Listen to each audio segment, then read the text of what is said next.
Dice Meirie que un modo de definir aprendizaje es que, perdón, definir enseñanza es que enseñar es brindar seguridad para que otro ensaye y se equivoque sin temor a ser juzgado. ¿Qué es enseñar? Brindar seguridad para que otro ensaye y se equivoque sin temor a ser juzgado. Imagínense en el momento que estamos aprendiendo a andar en bicicleta, si detrás mamá, papá, el hermano mayor o el que nos enseña nos dice: dale, tarado, ¿no ves que te vas a caer? ¿No ves que sos un imbécil? ¿No ves que nunca vas a poder? Lo más probable es que vayamos al piso pronto, porque lo que uno necesita es que detrás de la bicicleta haya alguien que diga: dale, vos podés, dale. ¿Sí? No le estamos brindando mucha seguridad. Sé que no es lo que hacemos todos los docentes, pero como tengo una hija que está en la secundaria, sé que también existe entre los docentes todavía esa práctica, ¿no? De decir, yo el primer trimestre le pongo la menor nota posible, cosa de que después me tengan miedo todo el año y estén cortitos. Digo, eso es una manera de garantizar que no aprendan en todo el año, ¿no? En todo caso, que estén todo el año con el aliento en la nuca, de llevarse la materia, pero no con intención de aprender algo de verdad. Necesitamos generar espacios de seguridad. Espacio de seguridad significa: equivóquense tranquilos, yo para eso estoy acá. No se trata de que ustedes sepan antes de venir a la escuela. Están acá para equivocarse. Y yo estoy acá para sostenerlos la bicicleta. Para ayudarlos cuando no saben leer, para ayudarlos cuando no saben escribir. A veces a través del humor, a veces a través de la ironía. Uno puede ayudar al otro sin desmerecerlo, sin desacreditarlo. Pero necesitamos ayudarlo. Muchas veces los profesores de historia dicen: yo no les puedo enseñar historia si no saben leer. Y yo respondo: ¿no será que tenemos que enseñar a leer historia? Porque leer historia es una manera especial de leer, así como escribir historia es una manera especial de escribir. Y en cada una de las áreas necesitamos enseñar a leer y enseñar a escribir dentro de esa área. No se escribe igual un problema de matemáticas que un relato histórico, que un experimento, ¿no? Cada espacio tiene sus reglas de escritura y sus códigos de lectura. Y entonces todo eso que no se sabe hacer es lo que funciona como desafío para nuestro trabajo en el aula. Otra definición que propone Meirie, y me parece muy rica, de aprendizaje es: aprender es siempre tomar información del entorno en función de un proyecto personal. Aprender es siempre tomar información del entorno en función de un proyecto personal. No estamos hablando de la escuela acá, estamos hablando del aprendizaje. ¿Cómo aprendimos a seducir? Mirando lo que pasaba en los bailes, en las fiestas, diciendo: a ver qué hace el que tiene éxito con las chicas, o las chicas con los chicos, a ver cómo hace el otro para seducir. ¿Cómo aprendimos a bailar? Mirando porque nos interesaba aprender a bailar, porque si no teníamos un montón de costos. Cuando hay interés en función de un proyecto personal, empezamos a buscar información del entorno. Y esa información del entorno empieza a funcionar dentro de la cabeza y permite que vayamos aprendiendo, ¿no? Y nos permite ensayar hasta lograr hacer lo que no sabemos hacer. Pensemos mucho de nuestros aprendizajes cotidianos, como aprender a cocinar, aprender a viajar en colectivos. No siempre hubo alguien que nos lo enseñó de manera sistemática. A veces lo aprendimos porque teníamos un interés que motorizaba la búsqueda de información por todos lados para poder sostenerlo. Y acá conviene que nos preguntemos, bueno, ¿qué significa aprender dentro de un aula? Si aprender es siempre buscar información del entorno en función de un proyecto personal, en el aula tenemos 20, 30, 40 proyectos personales distintos y solo van a aprender los chicos en función de su proyecto personal. Eso significa que enseñar es llevarles las señales, el bagaje cultural que las generaciones anteriores han producido para que ellos hagan algo con eso en función de su proyecto personal. Pero solo van a tomar de lo que llevemos aquello que les sirve a su proyecto. Y ahí tenemos un problema serio, porque no siempre lo que tenemos por ofrecer les sirve para su proyecto personal. Y muchas veces el proyecto personal de los chicos se reduce a aprobar la materia. Profe, ¿qué es lo mínimo que tengo que saber para aprobar esta materia? lo cual a uno le genera una gran herida narcisista, ¿no? Pero ¿cómo lo mínimo? ¿Por qué venís a zafar a mi materia si yo estoy tratando de enseñarte el máximo de lo posible? Yo creo que acá necesitamos también hacer una reflexión sobre el sentido de la escuela media y preocuparnos por la cuestión de los intereses de los chicos. Muchas veces los docentes de escuela media dicen, el problema es que los chicos no tienen interés. Yo desconfío mucho de esa expresión, creo que los chicos tienen muchísimos intereses, lo que pasa es que no siempre coinciden con lo que tenemos para ofrecerles. Y esto implica que, digamos, lo saludable es que un adolescente esté descubriendo sus propios intereses. Supongamos un grupo que en la primera hora de la mañana recibe al profesor de historia y todos dicen, bien, vino el de historia. En la tercera viene el de química y todos dicen, bien, vino el de química. En la quinta viene la de educación física y todos dicen, bien, el de educación física. Yo digo, estamos en problemas. Estamos en problemas. En principio son unos aparatos estos chicos, hay algo raro que está ocurriendo en esta escuela, pero lo esperable es que a lo largo de la escuela secundaria los chicos vayan encontrando que se alegran cuando tienen alguna materia y que hay otras que tratan de zafarlas. Lo peor que nos puede ocurrir es que cuando termine la secundaria los chicos digan, me gusta todo, todo me encanta y no he podido conectarme con mi propio deseo. Me acomodo a lo que cualquier institución me ofrezca.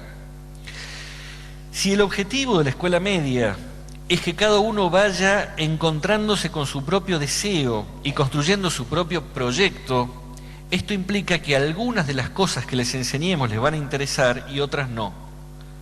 Y lo mejor que nos puede ocurrir es que algunas interesen con fuerza y otras interesen el mínimo indispensable como para, digamos, aprender aquello básico que se necesita para la vida en sociedad.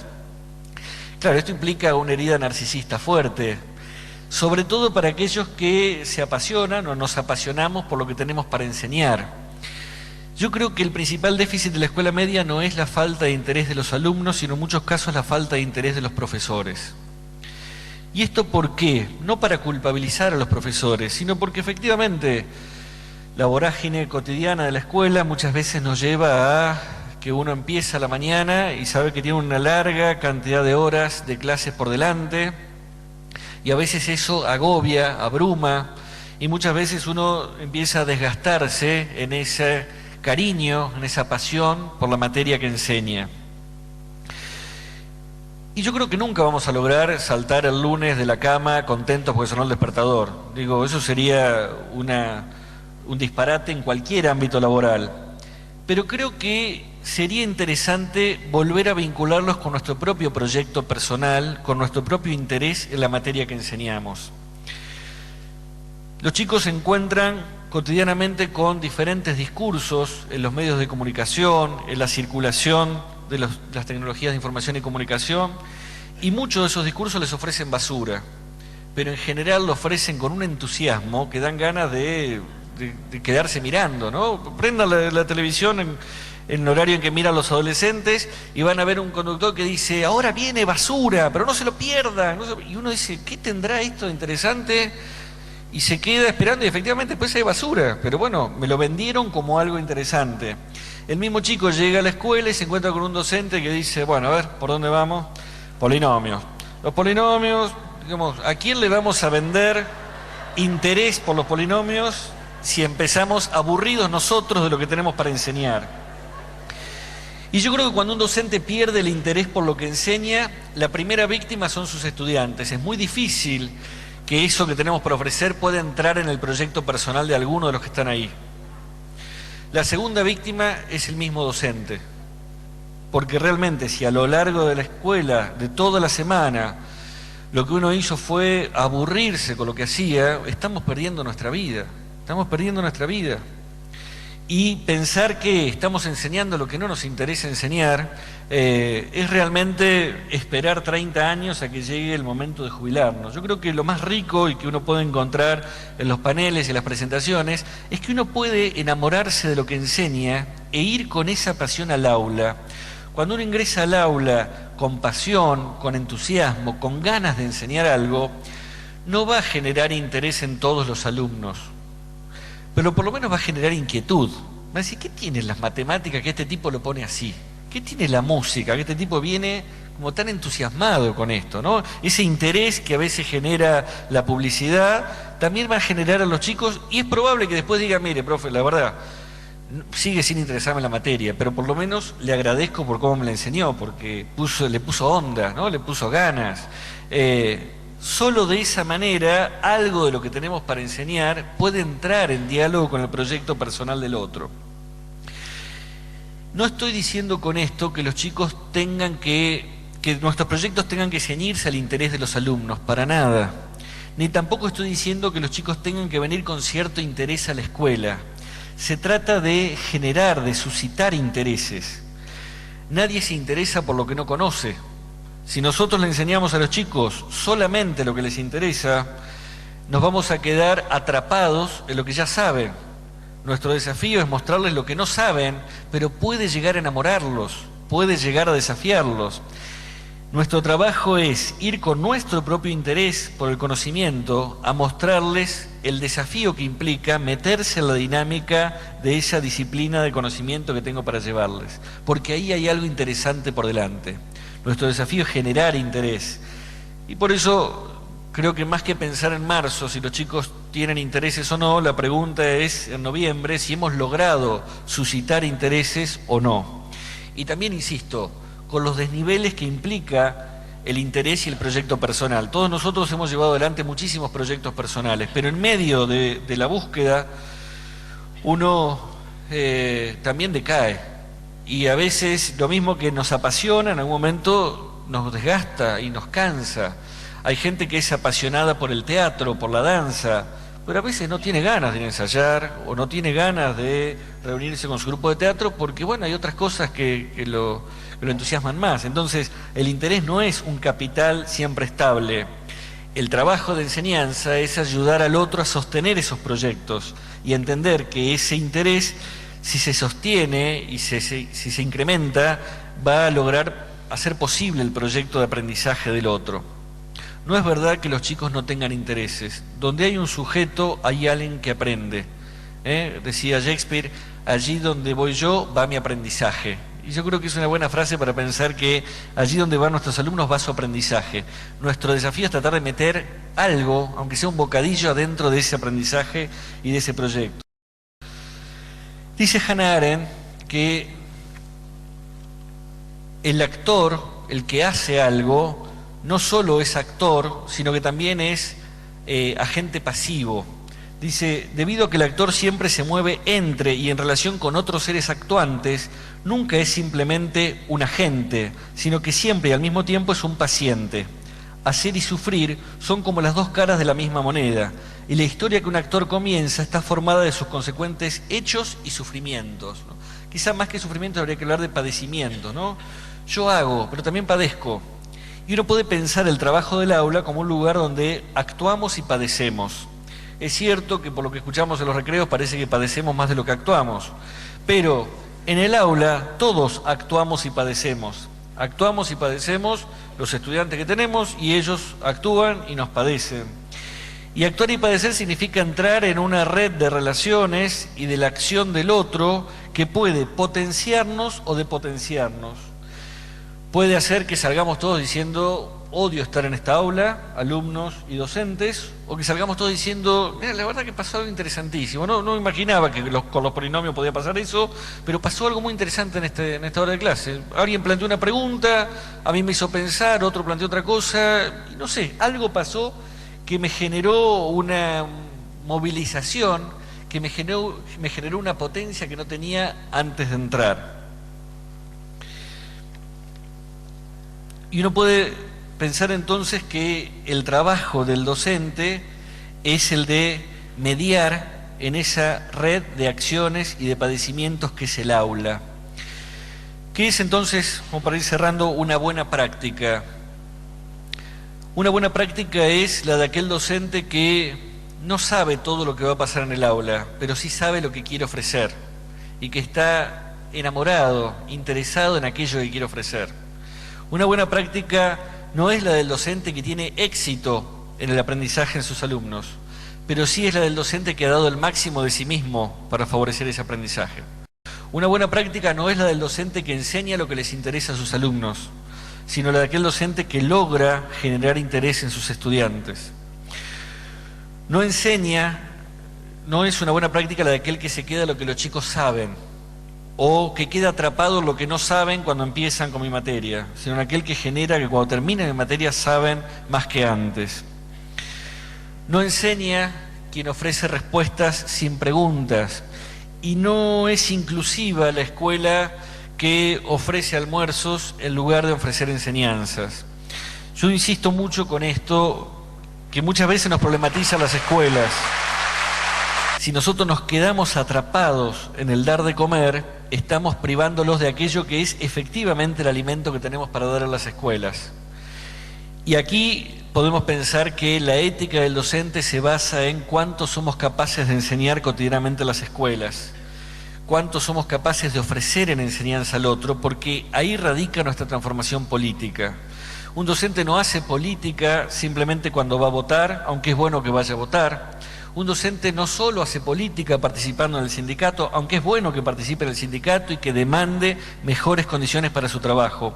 Hace política si genera en el espacio del aula un sujeto que piensa su futuro y que construye lazos con otros para resolver sus necesidades a través de proyectos colectivos. Y sintetizo entonces en dos convicciones básicas que a mi modo de ver son las convicciones que nos pueden llevar a pensar la dimensión ética y política de la educación. No nos encontramos hoy en un contexto tan distinto del que había hace décadas o siglos atrás. A lo largo de la historia, muchas veces los docentes se han encontrado situaciones muy duras, muy difíciles. Quizás hay novedades ahora por los fuertes índices de exclusión, quizás hay novedades ahora, y creo yo fuertemente con la entrada del PACO en la infancia y en las escuelas, pero ha habido pobres en las escuelas muchas veces, ha habido diversidad cultural, ha habido conflictos entre familias y escuelas a lo largo de toda la historia del sistema educativo. Quizá la diferencia más fuerte es que las convicciones que motorizaban a los docentes hace 100 o 150 años eran diferentes de las de ahora. Hace 150 años había docentes que estaban civilizando bárbaros. Y nosotros hoy sabemos que esa convicción ya no nos cierra. Y a veces vamos al aula con la idea de, bueno, educar en la diversidad. Un eslogan interesante, pero poco práctico y que nos da pocas herramientas para la práctica. ¿Qué significa educar a la diversidad? ¿Que cada uno va a seguir igual que como era antes de que yo llegue al aula? Digo, educar a la diversidad no puede ser la pura inmanencia de que cada uno sea al final de la enseñanza igual que como era antes. Necesitamos articular diversidad con igualdad, que el otro pueda construir desde la diversidad un proyecto colectivo y un proyecto que lo haga más digno y que llegue a ser mejor de lo que era antes de la enseñanza. Yo propongo entonces dos convicciones. Una convicción es la educabilidad.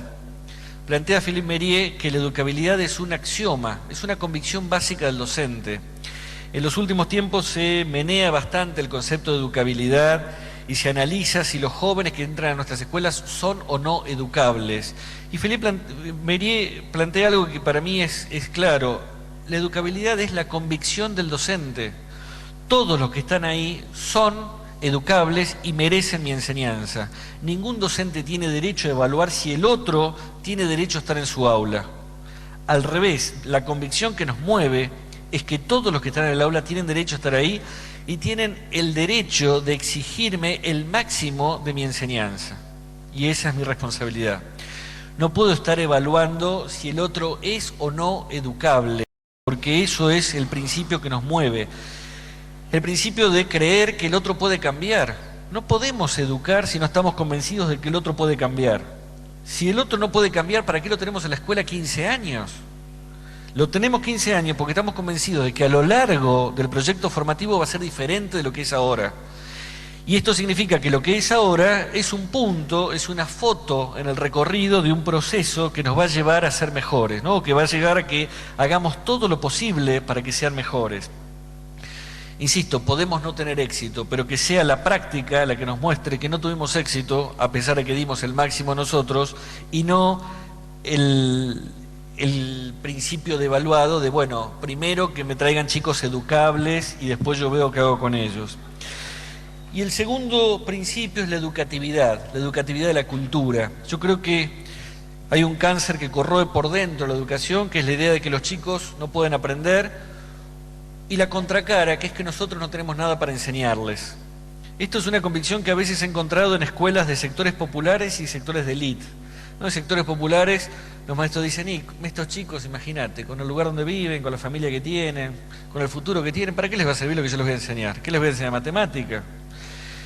Lo mismo ocurre en escuelas de élite. Muchas veces las maestras dicen, y estos chicos que tienen todo resuelto, que van a heredar la empresa de los padres, que ganan el fin de semana lo que yo gano en un mes trabajando, ¿para qué les va a servir lo que yo tengo para enseñar? El principio de educatividad consiste en creer que tenemos algo valioso para ofrecer a las escuelas e implica también la responsabilidad de participar en los debates curriculares, que son debates políticos. Implica también la responsabilidad de preguntarnos cada día, ¿por qué enseño esto que enseño? ¿Por qué lo enseño? No estoy diciendo que reduzcamos la pregunta a ¿para qué sirve o qué aplicación tiene? Porque muchas veces hay conocimientos que no tienen una aplicación directa, pero sí preguntémonos, ¿es importante este conocimiento? ¿O lo doy simplemente porque está escrito en algún lugar? Si está escrito en algún lugar, ¿cómo hago para que ese conocimiento sea efectivamente valioso para el sujeto que tengo delante? Ahí la escuela se transforma en una institución educativa, cuando efectivamente empieza a mover el terreno de la cultura hasta lograr producir contenidos educativos. Dice Hannah Arendt, el hecho de que el hombre sea capaz de acción significa que cabe esperarse de él lo inesperado, que es capaz de realizar lo infinitamente improbable. Ninguno de nosotros sabe cómo va a ser el futuro de nuestros alumnos. Así como ninguno podía saber hace 20, 30 años que íbamos a estar nosotros hoy acá. Ninguno de nosotros es el producto tal cual de lo que nuestros padres y maestros quisieron para nosotros. Nosotros hicimos algo con eso que nos dieron. Y precisamente esa es la convicción que nos permite construir un contrato con nuestros estudiantes, en creer que podemos esperar de ellos lo inesperado, lo improbable, pero que incluso lo improbable se puede hacer posible si les ofrecemos el máximo de lo que tenemos para entregarles. Muchas gracias.